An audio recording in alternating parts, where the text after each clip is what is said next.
Untuk pertanyaan pertama, apakah sangkara dalam Padicca Samuppada sama dengan sangkara kanda? Sangkara sebenarnya istilah sangkara itu banyak makna dengan konteks yang berbeda. Ketika disebut sangkara kanda, maka ini mengacu kepada 50 cetasika. 50 cetasika dalam Abhidhamma. 50 cetasika. Yang 2 cetasika adalah Vedana dan Sanya. Itu satu definisi. Tapi ketika dikatakan sabbe sangkara anicca, segala sesuatu yang berkondisi adalah tidak kekal. Maka sangkara di sini bahkan mengacu kepada rupa, vedana, sanya, sangkara, dan vinyana. Keseluruhan. Ketika dikatakan sangkara ubekanyana, pengetahuan mengenai redamnya, tenangnya semua sangkara. Nah, sangkara di sini mengacu kepada reaksi-reaksi pikiran. Konteksnya juga berbeda. Dan kalau tadi berkenaan dengan sangkara di dalam Padicca Samuppada, ini mengacu kepada cita yang tadi saya sampaikan ada 29 cita. Yang itu juga mengacu kepada karma, 29 cita yang merupakan karma, perbuatan. Tapi ingat, kalau kita sudah berbicara vinyana atau berbicara cita, sangkara tidak bisa dipisahkan. Vedana tidak bisa dipisahkan. Sanya tidak bisa dipisahkan. Pasti akan mengikuti. Karena vinyana seperti tadi saya sampaikan, cita atau vinyana akan eksis kalau mendapatkan pijakannya. Pijakannya apa? Vedana, sanya, sangkara. Walaupun kemudian sangkara di sini secara dominan mengacu kepada vinyana atau cita atau vinyana yang berproduktif dalam konteks karma, tetapi tentunya vedana, sanya, sangkara akan ada di sana. Tidak bisa dipisahkan. Jadi pahami ya. Kalau tadi vinyana, pacaya, nama rupa, dan nama di sini termasuk pasa, kontak. Jadi pasa ini muncul dari vinyana. Bahkan di dalam berbagai khotbah juga demikian. Cakunca padicca rupe upajati caku vinyanang. Tinang sanggati paso. Dengan adanya jasmani atau dengan adanya bentuk rupa dan juga mata, maka muncul vinyana, kesadaran mata. Caku vinyana, kesadaran mata. Dengan ketiganya bergabung, ada mata, ada bentuk, ada kesadaran mata, maka di sana muncul pasa, kontak. Maka pasa itu memang muncul dari vinyana. Tapi vinyana juga muncul dari ada objek, ada indera sebenarnya. Jadi begitu ya.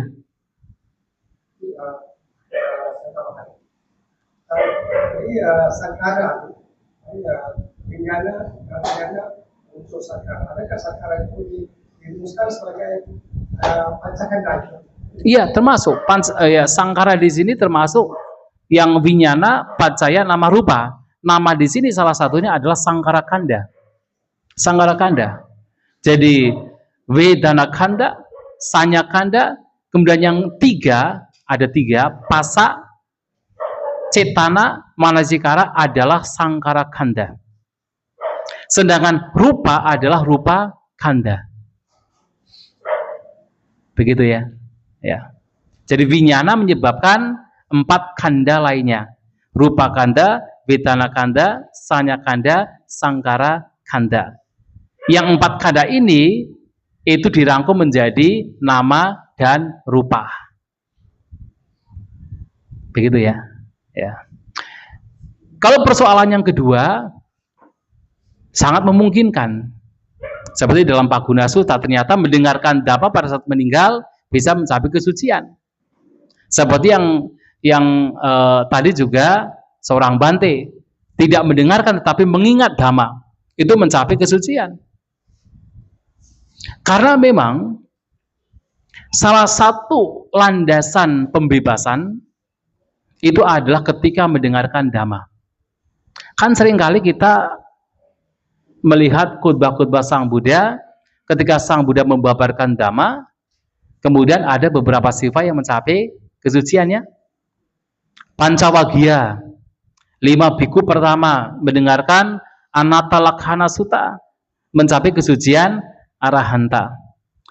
Pemudayasa mendengarkan khutbah Anupubbhikata, the gradual talks, mencapai kesucian Sotapanna. Kemudian khutbah yang kedua, ia mencapai kesucian arahanta.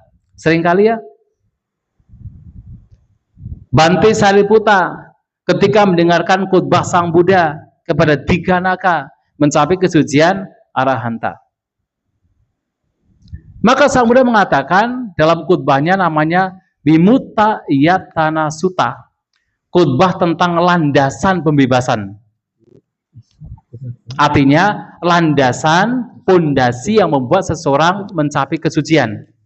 Yang pertama adalah ketika seseorang sedang mendengarkan dhamma dari Sang Buddha atau para siswanya. Sembari mendengarkan dhamma, muncullah Atta Veda, Dhamma Veda. Memahami maknanya, memahami makna dalam dhamma, dan mampu menganalisa dhamma tersebut. Ketika muncul Atta Veda, Dhamma Veda, muncullah yaitu piti, kegiuran. Kegiuran muncul, maka muncullah suka, muncullah suka, kebahagiaan. Suka muncul, muncullah samadhi. Ketika muncul samadhi, ia melihat segala sesuatu sebagaimana adanya, dan di saat itu terbebaskan. Sembari mendengarkan dhamma, seseorang bisa terbebaskan. Seperti kasus misalnya orang mendengarkan dhamma pada saat mau meninggal, bisa terbebaskan. Bahkan yang kedua adalah ketika seseorang sedang membabarkan dhamma. Ketika sedang membabarkan dhamma, orang pun juga bisa terbebaskan. Karena sembari membabarkan juga sembari memaknai, mengetahui maknanya. Ketika batinnya matang, memungkinkan seseorang bisa terbebaskan. Yang ketiga adalah ketika seseorang sedang mengulang kembali dhamma yang pernah didengar. Misalnya kita membaca sutta, membaca khutbah Sang Buddha. Ketika kita baca, kita ulang, itu bisa membawa kepada kesucian di saat itu. Nah, yang keempat memang ketika seseorang sedang merenungkan dhamma. Merenungkan. Tidak mengulang tapi betul-betul merenungkan dalam batin. Dan yang kelima dikatakan memang ketika seseorang terkonsentrasi kepada objek dan melihat kebenaran di sana. Melihat ketidakkekalan, duka maupun anatta di dalam objek tersebut, bisa terbebaskan. Maka ada 5 ayatana yang membawa seseorang terbebaskan. Sehingga pada saat meninggal dunia, diperdengarkan kembali dhamma, dan orang tersebut paham, maka bisa memungkinkan untuk bisa terbebaskan. Tetapi kan, seperti tadi, kalau seseorang tidak pernah mendengarkan dhamma, dibacakan Padijak Samuppada yang itu bahasa Pali apalagi, bagaimana dia paham? Tapi kalau dia memang sudah terbiasa mendengarkan dhamma, memahami bahasa Pali, makna dari apa yang didengarkan, oh itu sangat baik. Kita umat Buddha mendengarkan itu sangat baik, karena kita sudah belajar dan berusaha memahami. Begitu ya? Ya. Ya. Ya. Jika sakit sedang askar ini, mungkinkah dia mampu menerima nama yang dibaca? Memungkinkan, seperti yang tadi kisah seorang biku tadi, ya, seorang biku yang badannya sedang dicincang oleh harimau, dicincang ya, betul ya? Ya. Ya sedang dimakan harimau, wah itu kan mengalami sakit yang luar biasa kan. Tapi ternyata ketika batinnya betul-betul katakan batinnya sudah matang, mampu melepaskan dengan baik, mencapai kesucian. Zaman dulu banyak cerita. Ada seorang bante yang dia itu punya adik. Nah, dia jadi dua orang ini kakak beradik itu sebenarnya orang yang kaya raya. Kemudian kakaknya itu menjadi seorang biku. Tetapi adiknya malahan khawatir. Nanti jangan-jangan kakaknya kembali lagi sebagai berumah tangga dan juga ya menguasai harta bendanya. Nah, adiknya ini kemudian punya pikiran buruk, meminta para perampok, para pembunuh untuk membunuh kakaknya yang sudah jadi biku. Ketika kakaknya berada di hutan, kemudian dikepung sama para pembunuh ini. Dan ditanya oleh kakaknya ini, oleh biku ini, kenapa?